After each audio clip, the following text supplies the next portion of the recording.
৫ August পরবর্তী আপনারা জানেন যে পুলিশ একটু গতি হারিয়েছিল।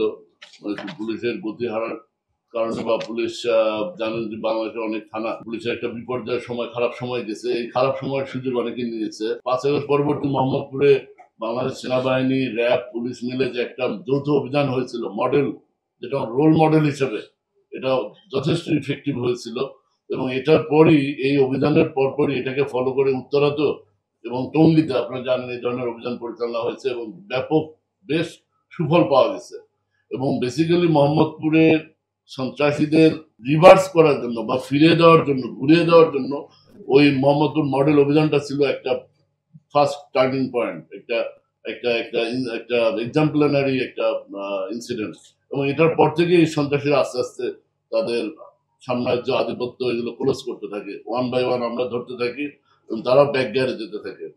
যেতে যেতে আজকে আমরা এক শীর্ষ সন্ত্রাসীকে আমরা ধরতে সক্ষম হয়েছি। আরো যাদের নাম বললেন আপনারা যাদেরকে চিনেন জানেন, এরাও একে একে ইনশাল্লাহ আইনের আওতায় চলে আসবে। আনোয়ারকে আমরা হেফাজতে নেওয়ার পরে তাদের সাথে আমরা বিভিন্ন বিষয়ে কথা বলি এবং সে যে স্বীকারোক্তি দেয় আমরা গ্রামগঞ্জ থেকে সে সে এমন কৌশল অবলম্বন করে সে সে তার যেখানে যায় সামনে পিছনে লোকজন তার যে লোকজন অনুসারী এদেরকে সেট আপ করে রাখে যেন কোনো আইন শৃঙ্খলা বাহিনী ওখানে যাচ্ছে কিনা, কোনো গাড়ি পাস করলো কিনা। তো সে জুরাইনে তার গাড়ি রেখেছে, জুরাইনে গাড়ি রেখে সে রিক্সায় করে আপনার কেরানীগঞ্জ পর্যন্ত গিয়েছে।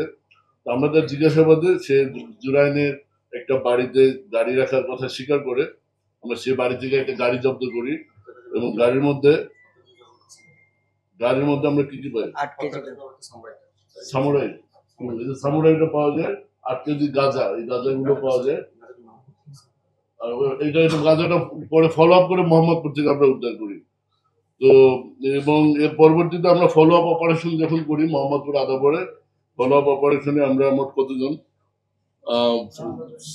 আনোয়ারের সহযোগী ২ জন এবং অন্য মাদক ব্যবসায়ী যার কথা বললাম, সিটি রুবেল, সিটি স্বপন ওরফে কাজী নিয়াজ, ওরফে মোহাম্মদ স্বপন কাজী ওরফে সিডি স্বপন, এর সাথে আরো ৪জনকে আমরা গ্রেপ্তার করি এবং এই গাঁজাগুলো তার কাছ থেকে তার হেফাজতে পাওয়া যায় এবং ১,১৮,৮৬০ টাকা তার কাছে থাকে, এটা পাওয়া যায়। বিদেশি কিছু ডলার পাওয়া যায়।